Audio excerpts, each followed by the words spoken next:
Nous sommes sur le territoire de Louvre et Puiseux, au sein du périmètre de la communauté d'agglomération Roissy-Pays de France. Plus particulièrement, nous sommes sur la ZAC du Bois du Temple, qui est une ZAC de parc d'activités que Grand Paris Aménagement développe en tant que maîtrise d'ouvrage déléguée. Nous sommes dans le prolongement du parc d'activités de Louvre qui s'appelle la Butte aux Bergers. L'un des enjeux pour Grand Paris Aménagement et le territoire, c'est de bâtir une ZAC à haute valeur environnementale.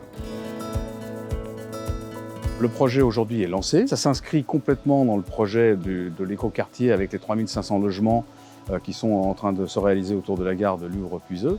Ça s'inscrit dans vraiment la dimension que nous voulons donner nous, à la nouvelle identité de notre territoire, qui ne soit pas seulement et plus seulement aéroportuaire, mais avec une diversification. Et donc la ZAC du Bois du Temple s'insère parfaitement dans cette programmation. Cette ZAC devrait accueillir environ 800 emplois à terme, avec l'intention d'offrir aux salariés un cadre de travail agréable. Nous ciblons préférentiellement des activités de production de petites industries avec des secteurs d'activité dans les énergies renouvelables. Le recyclage, le réemploi, c'était l'objectif que nous avions fixé avec la communauté d'agglomération Roissy-Pays de France et Grand Paris Aménagement.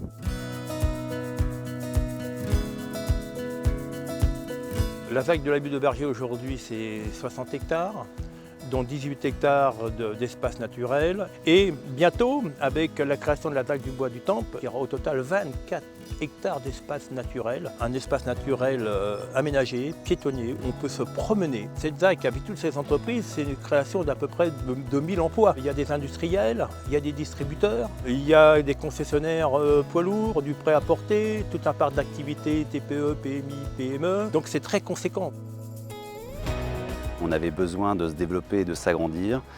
Et lorsque Grand Paris Aménagement a développé cette ZAC, on s'est positionné pour acheter un premier terrain. On s'est tellement plu sur la ZAC qu'on a acheté un deuxième terrain et on vient de déposer un nouveau permis de construire. Dans notre activité, ce qui est important, c'est la proximité de l'aéroport et des grands axes routiers. C'est la raison principale pour laquelle on est ici.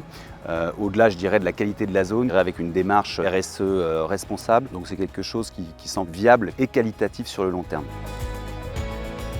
Les enjeux pour Grand Paris Aménagement ont été dictés par la collectivité dès le démarrage du projet. C'est à la fois l'intégration dans le grand paysage de la ZAC avec l'élaboration de boisements qui viennent ceinturer la ZAC, la réalisation d'espaces publics avec une gestion à 100% à ciel ouvert des eaux pluviales. C'est le cas aussi pour les aménagements privés. D'un point de vue architectural, on est sur des bâtiments qui sont biosourcés. On a aussi imposé des labels sur la qualité environnementale. Donc on est sur du HQE bâtiment durable. On fixe des objectifs niveau excellent.